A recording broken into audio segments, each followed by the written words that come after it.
Hi, everybody. I'm Aimee Sones, and today I get to speak with Kumasi J. Barnett.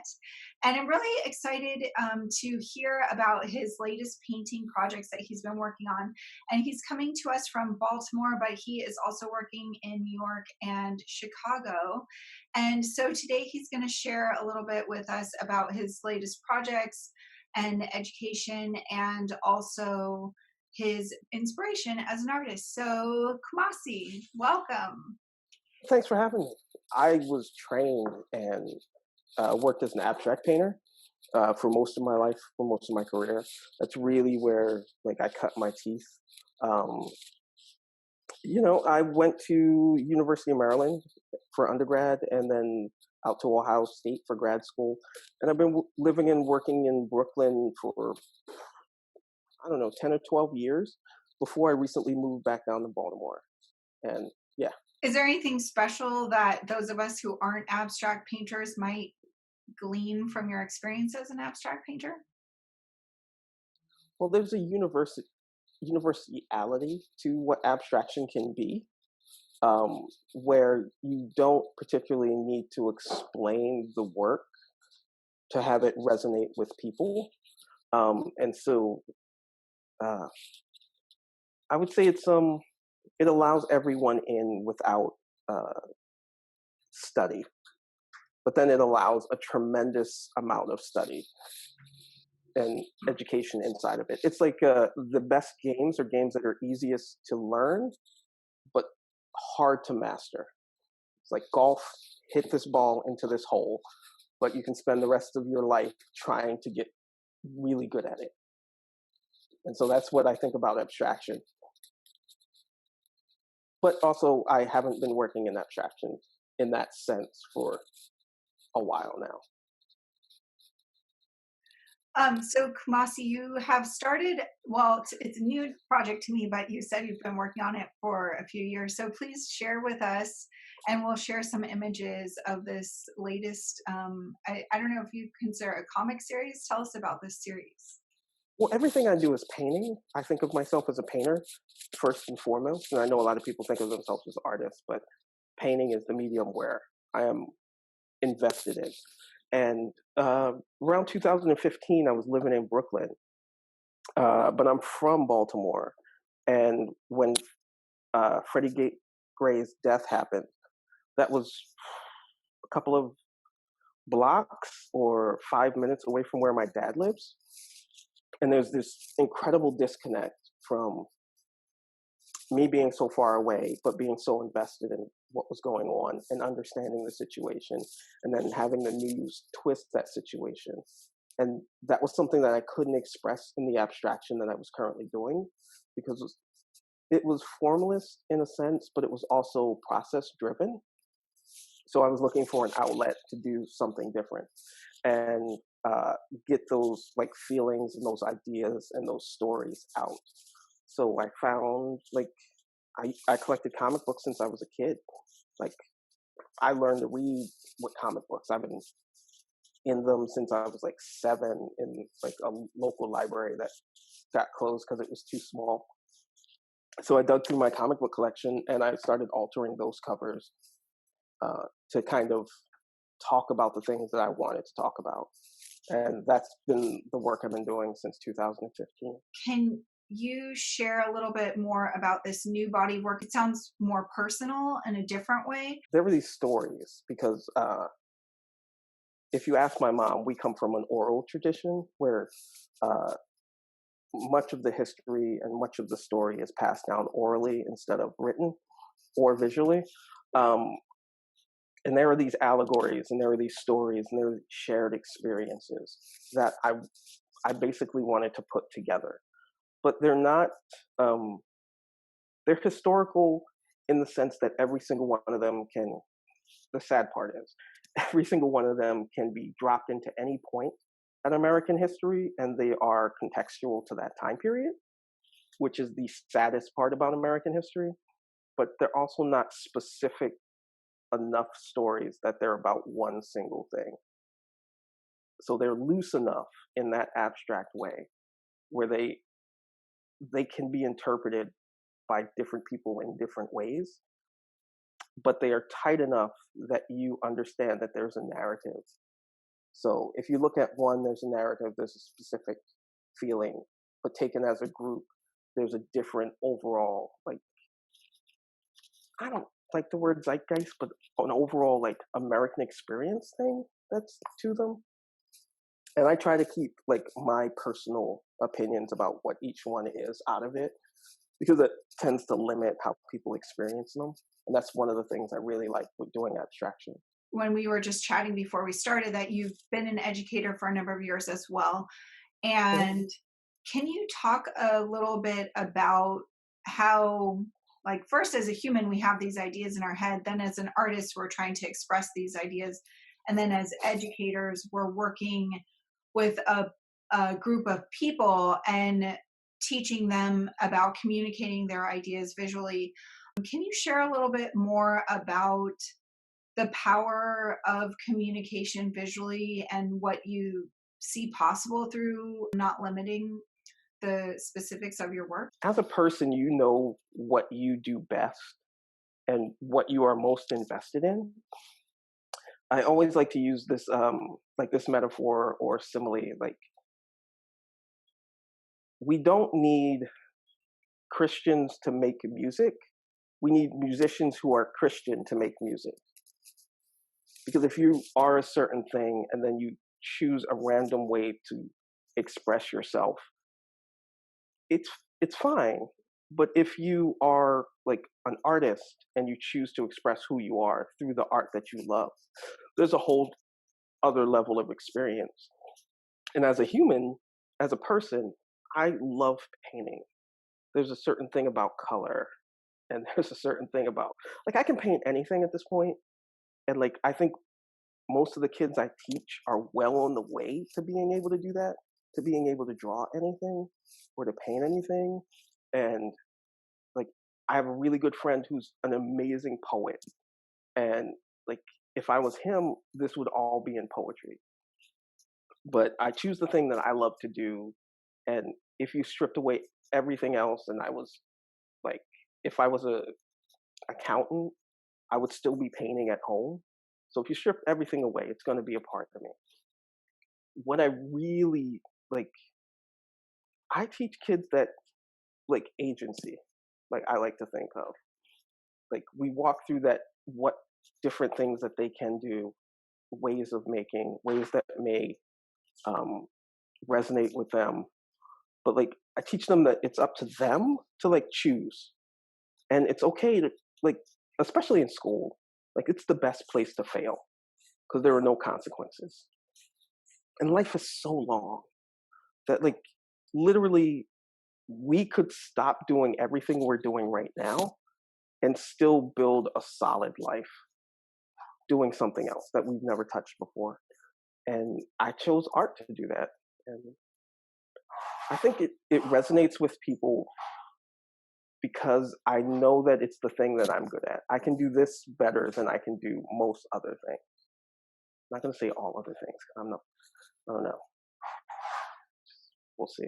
One of the things too is, like, I hear you describing, right, we have options as humans and as artists, and that you've chosen to invest years in developing yourself to a certain point, right? And that it's, we can talk about Malcolm Gladwell on 10,000 hours and all this experience that's gotten to you to this point. But along the way, you got a chance to meet other artists who had, were steps ahead of you. And now you're in this place where you're steps ahead of other artists and you can go back and sort of, bring people along that path or illuminate that path for them, right? So, is there something that you can share with us about that experience, the journey of being an artist and what's kept you going on your path, or what inspires you to just keep refining where you're headed as an artist? I really am big with like reflecting, and I think so many people don't look back to see how far they've come. Like if you break out a sketchbook from 5 years ago, you don't realize how much better you've gotten. And that part of the process is really important. When I was in like undergrad and I was like thinking about grad school, I talked to a guy who Lincoln Mudd. He actually like he passed away a couple of years ago, but like I had never considered where I actually ended up going, and listening to stories from other people about their experiences really helped to not change my mind, but give me options. Like I'm a big fan of people listening to everything that anyone is saying, getting the information, but then making up their own mind. A lot of people don't choose what they want to do with their life. They just kind of float into it. Like, oh, I'm kind of good at math, so I'll go down this way. Or I'm really good at memorizing things. I'll go this way. People say I argue well. I'll be a lawyer, but they never worked in a law office to see what a lawyer does all day. So like, I'm a big fan of choosing what you want to do, actually making the decision. Like, and then like changing your mind later. If you're 3 years into a career that you don't like, you don't have to continue to be that. Like you don't have to continue to be an artist if it doesn't suit you. It's it's also like it's like a relationship. Like art is one of those things where you can break up with it, and then when you come back to it 3 years later, like the 3 years you were apart actually count in the relationship, and they make sense when you start to make more work. Like you needed that break, and now you came back to it, and you have things to talk about. So like I'm a fan of listening, learning, choosing what you want to do, and then actually like just doing it, but feeling free to change your mind. I would rather people didn't beat themselves up every day about what they can't do, because I'm terrible at a lot of things. And I don't want to invest hours and hours getting good at juggling for no reason. But I'm good at painting. What I really hear you describing too is this kind of inner and outer relationship we have as artists, right? This internal thought process that we go through, and then the external process of making and bringing that internal thought or idea out into the world, but also the internal dialogue we have with ourselves of being critical, which as an artist is great because then we can like think about what we're doing and make the decisions we need to make. But sometimes that ability to be critical and look at like the good and the bad, we can turn that on ourselves, right? And be overly critical.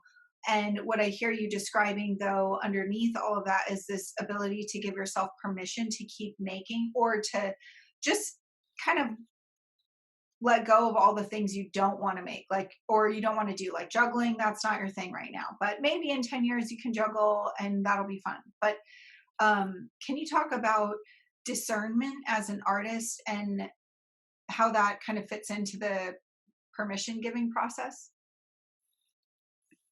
Yeah, I think when you look back at um, a lot of artists and their career and what they're known for, uh, everyone sees this like this signature work, but it would be wrong to think that that was the only thing that they were doing at the time, right?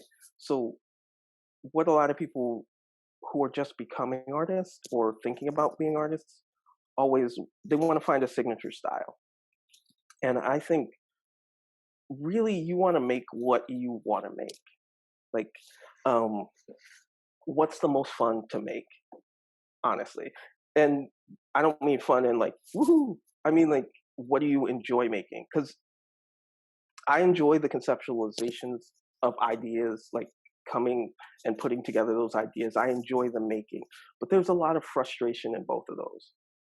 Like it's really enjoyable at the beginning of making something, and at the end it's kind of a disappointment because you're done, and in the middle it's just a constant struggle, and I enjoy that process.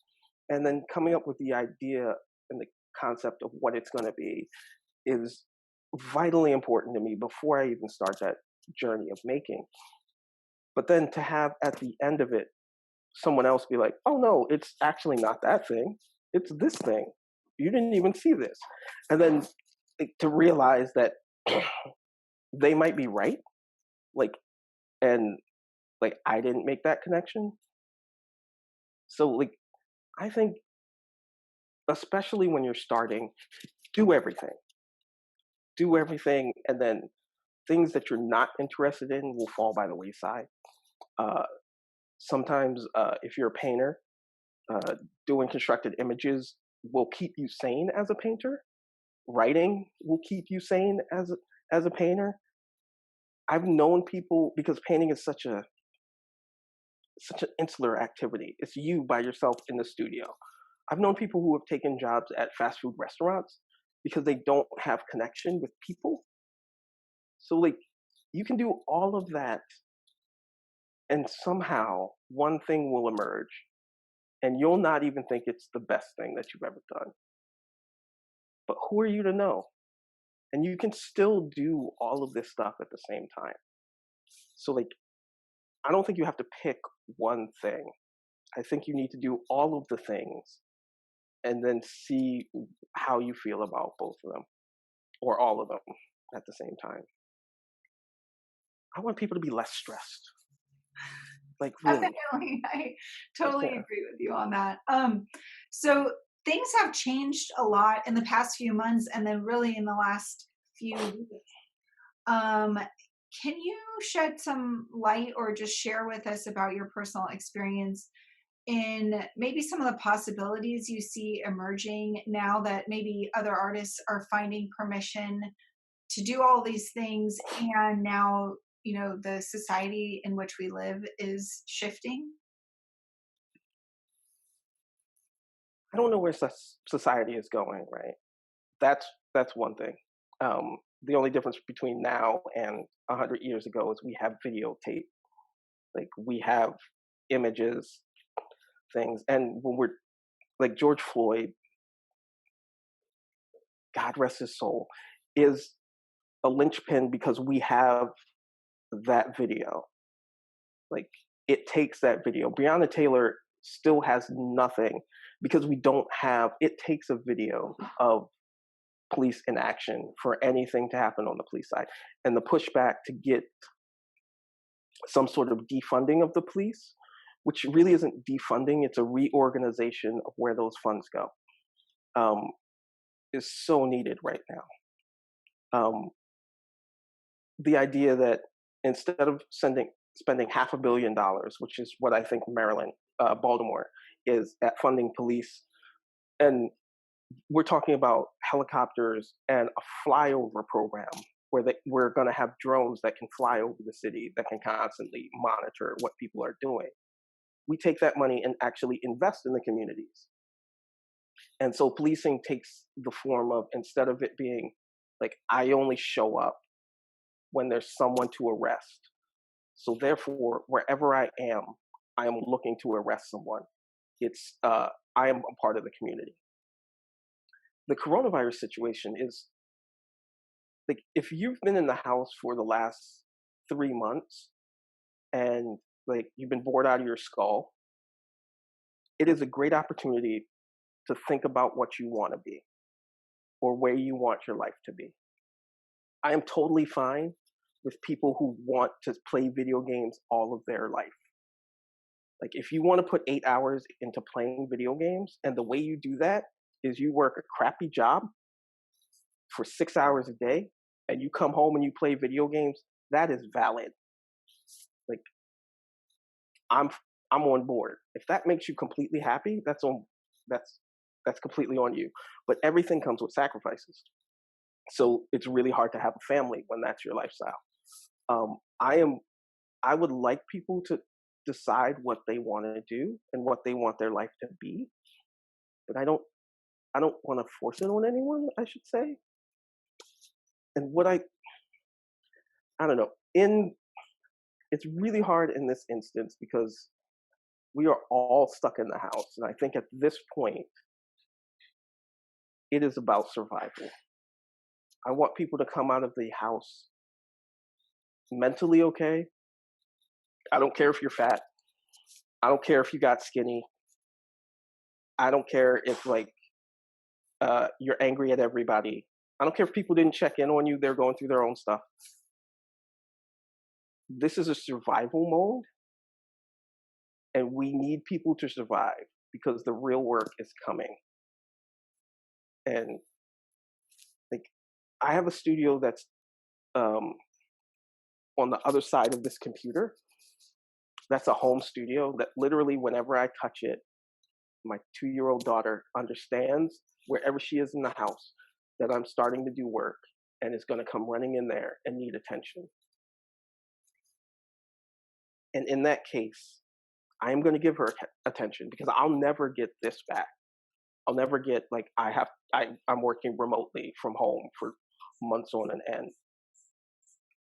And like what I am best at, what I am good at is painting. And these paintings, I think, are my way to be a part of what is going on, the social change. They are directly related to that because this is a consistently echoing voice that's been heard, and I've heard it for forever. My parents brought me up in it. So, like, that is my voice. And when I am out there walking with people, like, I feel less useful in a protest than I do at home making paintings. I think people should be aware of that. And I think also people should be aware that if you came here as a child but you don't have legal status, to be very, very careful, because there are ICE agents out there looking for people. So just be aware and do what you can. What I really hear you saying is that, like you had shared earlier about your family having like an oral tradition, and just like the words that are spoken at home are like embedded in you in the way of being that you are as an adult and as a human. And what I also hear you saying is that there's more than one way to express and be an agent of change, or to be a catalyst for something different in the world. And sometimes being Yeah, a catalyst is not being a part of the group on the front lines. It's being at home and using the gift that you have and channeling that gift into the object or the writing or the painting, because that then itself has more agency than you have as one physical body. Can you share a little bit about, maybe, if like I think about inspiration a lot. I get inspired by other artists, and that we as artists are inspired to do what we're doing. And can you share a little bit about, you know, the possibilities if everyone was inspired to do the thing that they can really create an impact with, what you might see being possible? well, I think that's where it is. Like, if you are doing the thing that you're good at, if you're a teacher and that's what you're best at, like, you can affect a lot more people than if you're uh, a lawyer and you don't enjoy being a lawyer.